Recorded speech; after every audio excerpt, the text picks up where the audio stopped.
Belonging doesn't mean agreeing. I got that nugget from Brene Brown.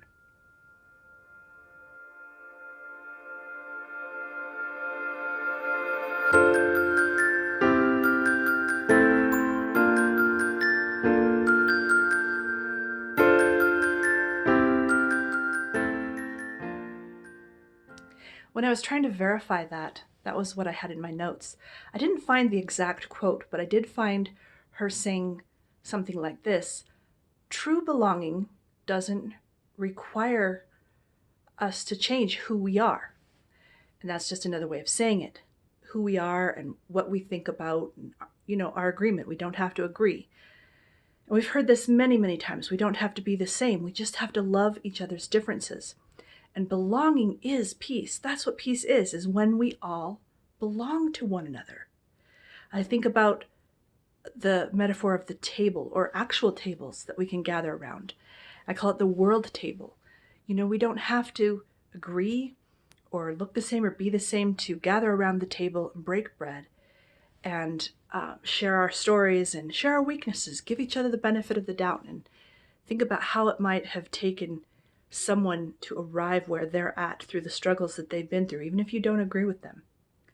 So we don't want people to have to change who they are and their best expressions of themselves to be belonging.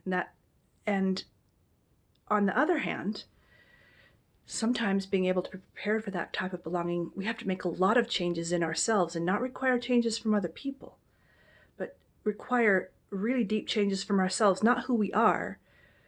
We definitely want to shine that, but to keep overcoming our own weaknesses, our ability to bear one another's burdens, our ability to handle disagreement, our ability to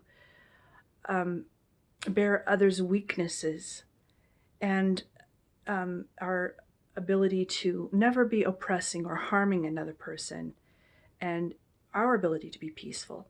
So we might have to change a lot so that we can enjoy that table and be a part of that table from ourselves, so that we are the puzzle piece that fits in that.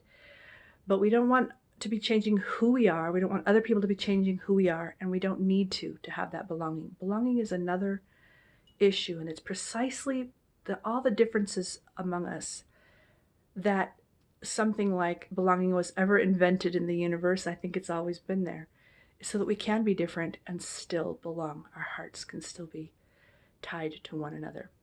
So where I'm at, we're heading into a holiday season, and I think that's a good thought for those kinds of things. We are going to be gathering around tables and feasts, and let's do so allowing all of us to be exactly who we are, and that we don't have to agree, but affording one another that belonging.